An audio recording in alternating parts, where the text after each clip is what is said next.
Kiran patient కి స్పృహ వచ్చింది, వెళ్ళి చూడొచ్చు.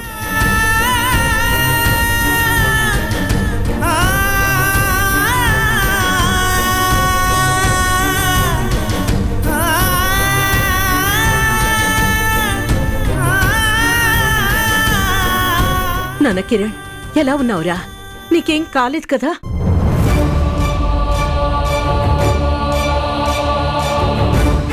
నిన్నేరా అడిగేది, నీకేం కాలేదు కదా? కిరణ్ మాట్లాడరా.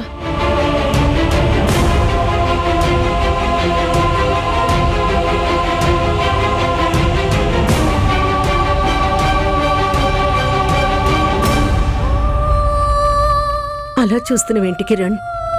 నేన్రా అమ్మని.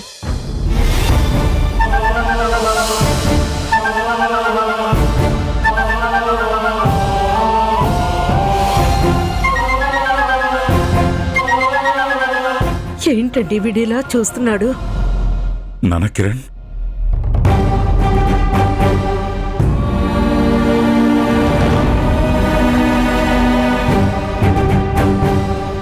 కిరణ్ అమ్మని గుర్తుపట్టడం లేదా?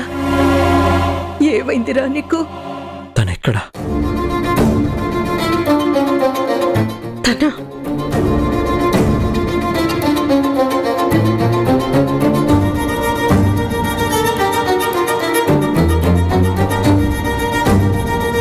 తన తనెక్కడా?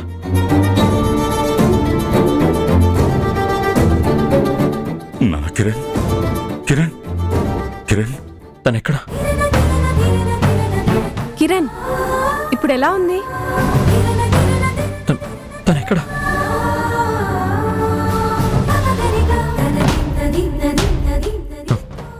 తనెక్కడా? కనిపించట్లేదేంటి?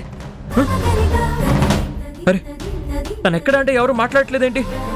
నేనే వెతుకుతాను. కిరణ్, ఏవండి? కిరణ్, కిరణ్ జరగండి. తనెక్కడ? తనెక్కడా? ఎక్కడ? ఎక్కడ దాచిపెట్టారు? ఎక్కడ? ఇది ఎక్కడ? ఎక్కడ దాచిపెట్టారు? నేను వచ్చాను, మీ ముందే ఉన్నాను. నువ్వు కాదు. తనెక్కడా? తనేది? ఎక్కడ? ఏమైందిరా నీకు? తనేది? తను ఎవర్రా? తను నాకు కావాలి. కిరణ్ చెప్పరా. ఏమండి? తను నాకు కావాలి. కిరణ్ తను నాకు కనబడట్లేదు. తనంటే ఎవరు? ఎవర్రా? తను కనిపించట్లేదు. తను ఎవరండి? ఎవర్రా తను? మ్యూజిక్!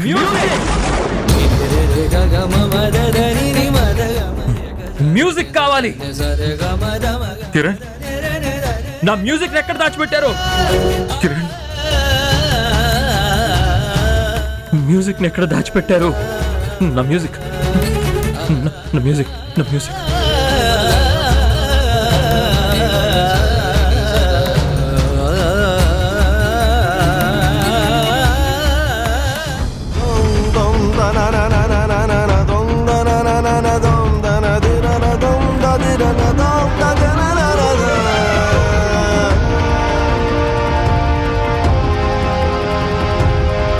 మ్యూజిక్ ఏది?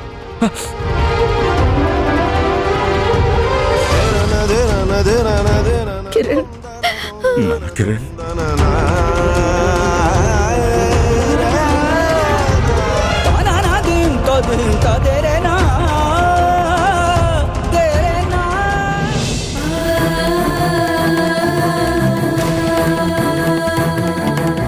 డాక్టర్, వాడు ఎందుకు అలా మాట్లాడుతున్నాడు? వాడి ప్రవర్తన ఎందుకంత మార్పు వచ్చింది? జరిగిన ఇన్సిడెంట్ తనకి పూర్తిగా రిజిస్టర్ కాలేదు, అందుకే ఏది సరిగా చెప్పలేకపోతున్నాడు. టెస్ట్లు చేసి రిపోర్ట్స్ వచ్చాక గానీ ఏ విషయం చెప్పలేము.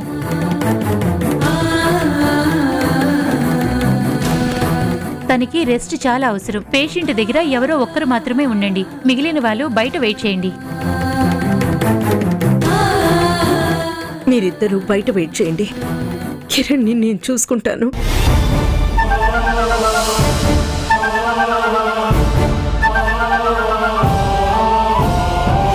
నీకు ప్రత్యేకంగా బొట్టు పెట్టి చెప్పాలా? బయటికి వెళ్ళు. ఇక్కడ ఉన్నది నాకు సంబంధం లేని మనిషి కాదు, నా భర్త. నేను ఇక్కడే ఉంటాను. నాకేది రెండోసారి చెప్పే అలవాట్లేదు. బయటికి వెళ్ళు. కిరణ్మయి, తను పరాయి మనిషి కాదు, కిరణ్కి భార్య.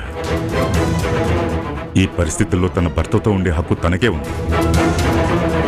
తనని బయటికి వెళ్ళమనే అధికారం నీకు లేదు. ఇక ఆపుతారా? అసలు ఇదంతా వచ్చిందే ఆ అమ్మాయి వల్ల. ఎప్పుడైతే ఈ ఇంట్లోకి అడుగు పెట్టిందో అప్పుడే నిషా హాస్పిటల్ పాలైంది.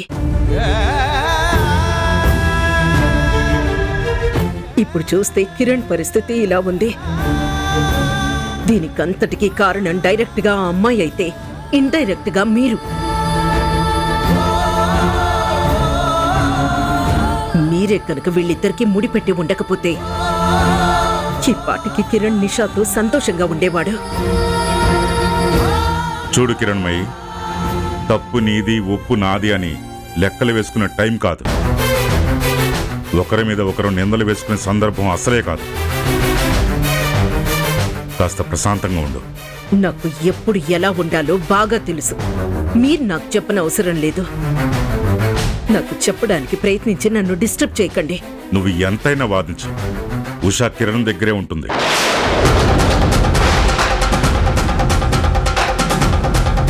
మనం బయటికి వెళ్దాం పద.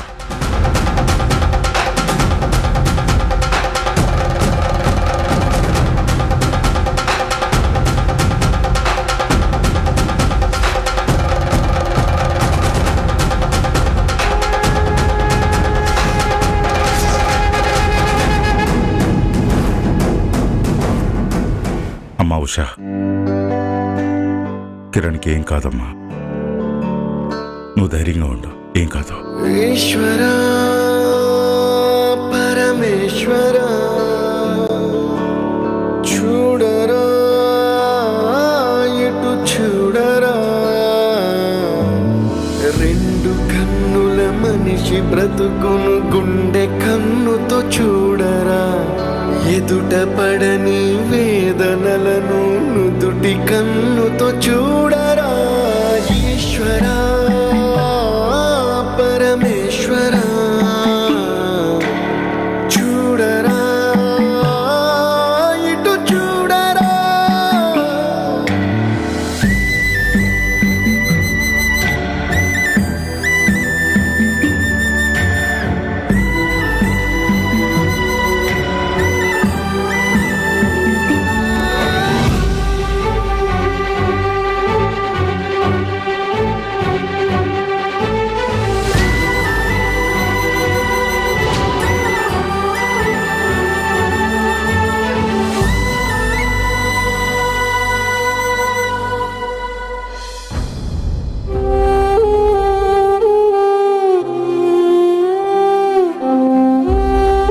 కిరణ్ అసలు మన లోకంలోనే లేనట్టుగా ప్రవర్తిస్తుంటే చూడలేకపోతున్నాను అన్నయ్య. అవునరా, అసలు సడన్ గా వాడికి ఎందుకు అలా అయిందో, ఎందుకు అలా ప్రవర్తిస్తున్నాడో అర్థం కావడం లేదు. ఫైర్ యాక్సిడెంట్లో వాడి మ్యూజిక్ రూమ్ అంతా కాలిపోయింది కదా. ఆ రూమ్ని, అందులో ఉన్న ఇన్స్ట్రుమెంట్స్ని వాడెంత ప్రేమగా చూసుకుంటాడో మనకి తెలుసు కదా. అవన్నీ బూడిదైపోయాయనే నిజాన్ని వాడు డైజెస్ట్ చేసుకోలేకే ఇలా అయ్యాడు. నువ్వు చెప్పింది నిజమేరా. వాడికి మ్యూజిక్ అంటే ఇష్టమే, ఆ ఇన్స్ట్రుమెంట్స్ అంటే ప్రాణమే. కానీ అవి కాలిపోయినంత మాత్రాన మెంటల్గా ఇంత డిస్టర్బ్ అవుతాడా? మనకిది వినడానికి, అనుకోవడానికి కొంచెం విచిత్రంగానే ఉండొచ్చన్నయ్య. కానీ ఒక్కసారి వాడి ప్లేస్లో ఉండి ఆలోచించు, నీకే అర్థమవుతుంది.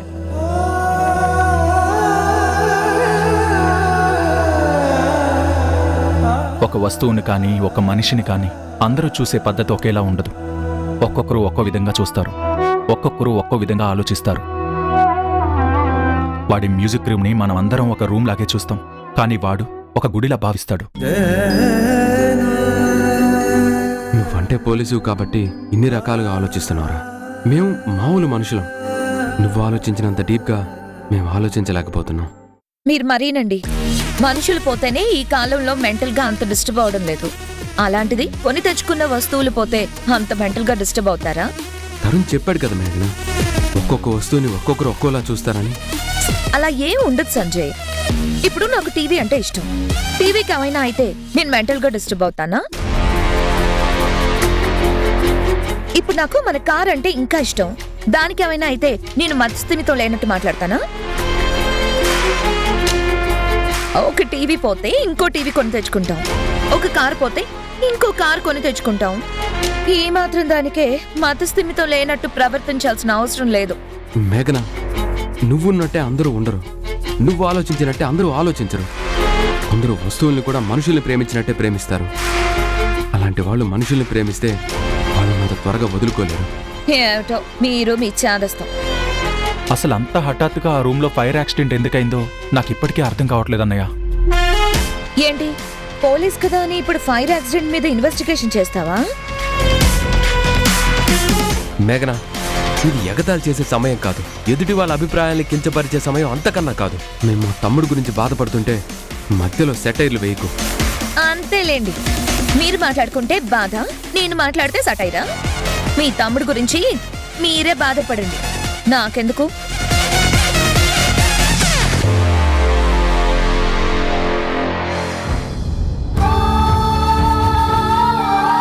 కిరణ్, తను నాకు కనబడట్లేదు. తనంటే ఎవరు? ఎవర్రా? తను కనిపించట్లేదు.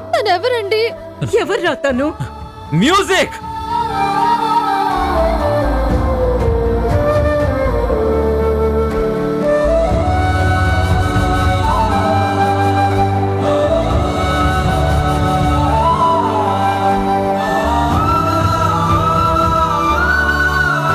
నాన్న, అన్నయ్య.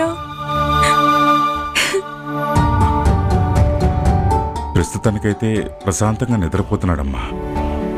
తనకి మెలకు వస్తే కానీ తనకి ఏమైందో చెప్పలేమంటున్నారు డాక్టర్లు.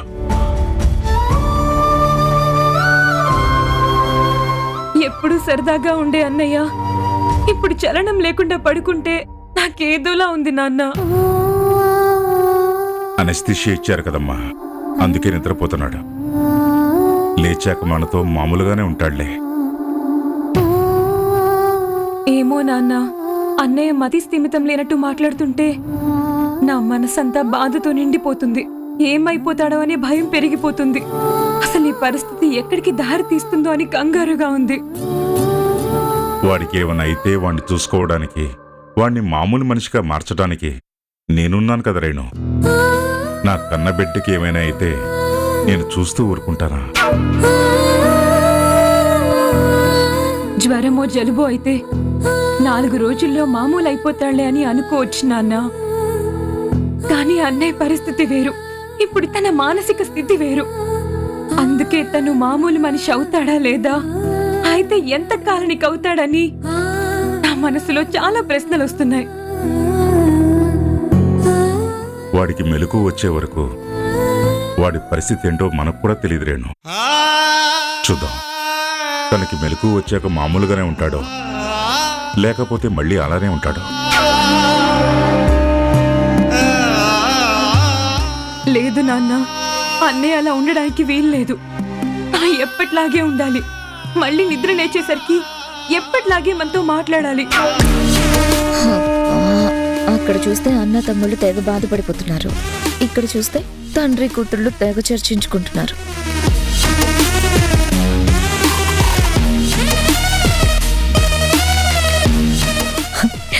కానీ వీళ్ళందరూ ఏడుస్తుంటే చూడ్డానికి చాలా బాగుంది.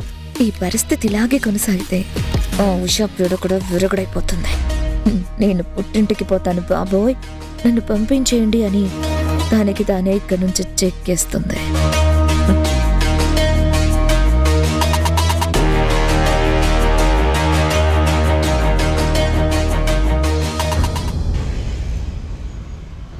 What is this Tarun? ఒక పోలీస్ ఆఫీసర్ అయ్యుండి నువ్వేనా ఈ మాట అనేది? మరేం చేయమంటావు? అంతా బాగుండి ఆ ఒక్క రూమ్లోనే ఎందుకు షార్ట్ సర్క్యూట్ అవుతుంది? ఆ ఒక్క రూమ్లోనే ఎందుకు అగ్ని ప్రమాదం జరుగుతుంది? అదంతా నెగ్లిజెన్సీ వల్ల అయ్యుండాలి, లేకపోతే ఎవరో ఇంటెన్షనల్ గా అయినా చేసుండాలి. అది ఎవరో ఏంటో అనేది నువ్వు కనుక్కునే ప్రయత్నం చేయవా? జరిగిందంతా ఎవరి వల్ల అయితే ఎంక్వైరీ చేసేవాణ్ణి. కానీ జరిగింది నా ఇంట్లో, చేసింది నా వాళ్ళు. అలాంటప్పుడు ఎవరిని ఎంక్వైరీ చేయమంటావు? ఎలా పట్టుకోమంటావు? అంటే ఇంట్లో ఎవరి మీదైనా నీకు అనుమానం ఉందా?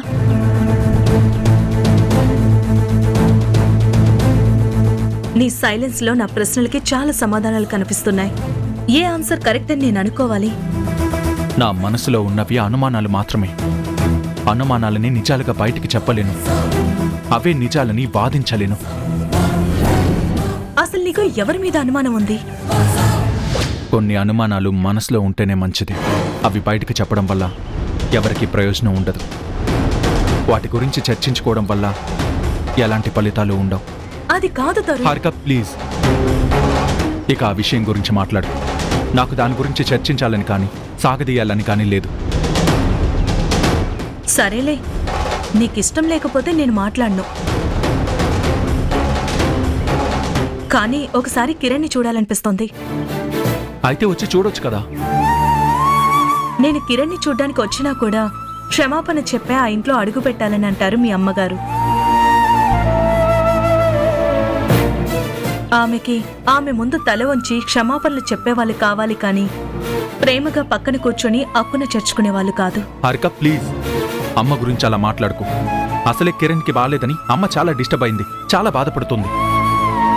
కన్న తల్లిగా బాధపడుతుందేమో, కానీ అత్తగారి పాత్రలోకి వస్తే అహంకారం ఆకాశమంతుంటుంది. Stop it Harika. అమ్మ అహంకారి కాదు, అనవసరంగా బాగేది కాదు. తనకంటూ కొన్ని పద్ధతులుంటాయి. ఆ పద్ధతులు తెలిస్తే తనకి తగ్గట్టు నడుచుకోవాలి, లేకపోతే తనకి దూరంగా ఉండిపోవాలి. అంతేకాని ఆవిడ ఉండే పద్ధతి మీద మనం నిందలు వేయాల్సిన అవసరం లేదు. అమ్మనలా అగౌరవపరిస్తే తన కొడుగ్గా నేను తట్టుకోలేను.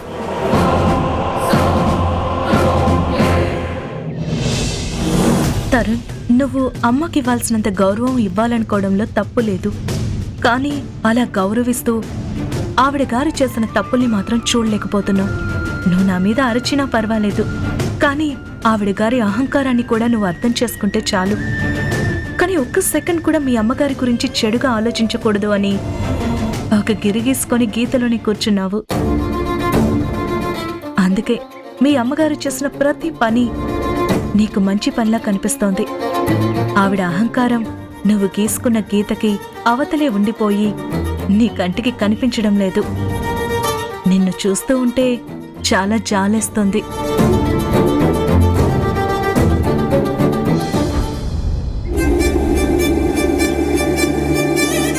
ఇప్పుడు నాకు సంతోషంగా ఉంది. ఆ కిరణ్ మెంటల్ గా డిస్టర్బ్ అయ్యాడనే అకేషన్ ని సెలబ్రేట్ చేసుకోవాలని అనిపిస్తుంది.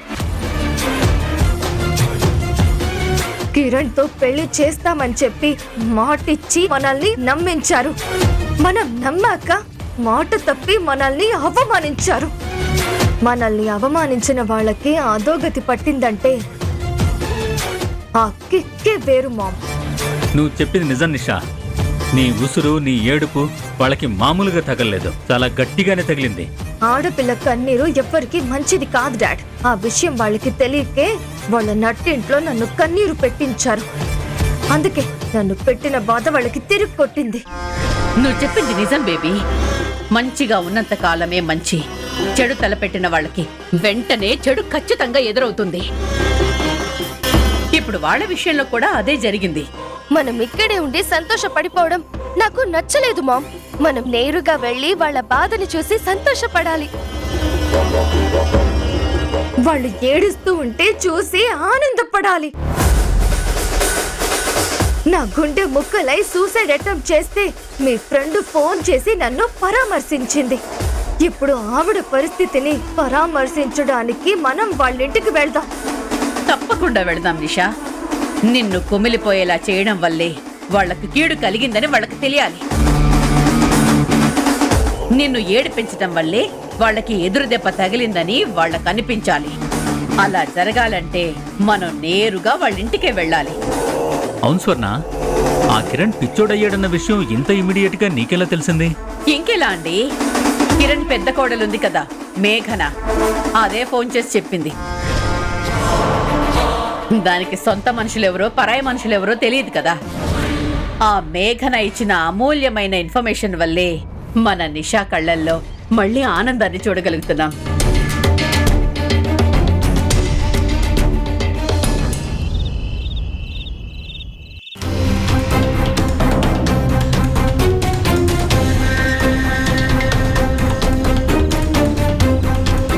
ఎవరు చేసుంటారు? అత్తయ్య? అన్నయ్య, నాన్న కిరణ్ నీకేం కాలేదు కదా? లేదు, కొడుకంటే ఆవిడికి ప్రాణం. ఆవిడెందుకు చేస్తుంది? ఎవరు చేసుంటారు?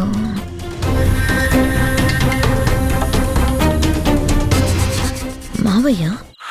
ఈ కొత్త కోడలతో బంధం వద్దనుకుని కొడుకుతో ఉన్న బంధం కూడా తెంచుకోవాలనుకుంటున్నా.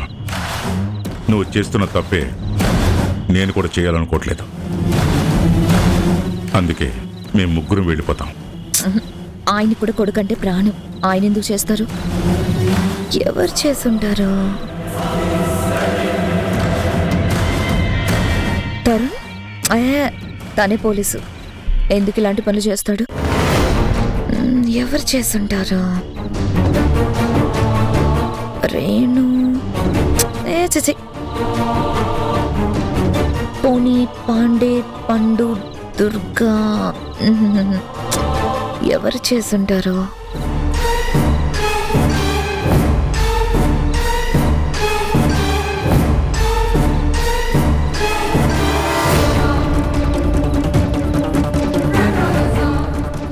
ఎంత వెతికినా కనిపించట్లేదు. నా ఉషని ఎవరు దాచిపెట్టారు, ఎక్కడ దాచిపెట్టారు? కిరణ్,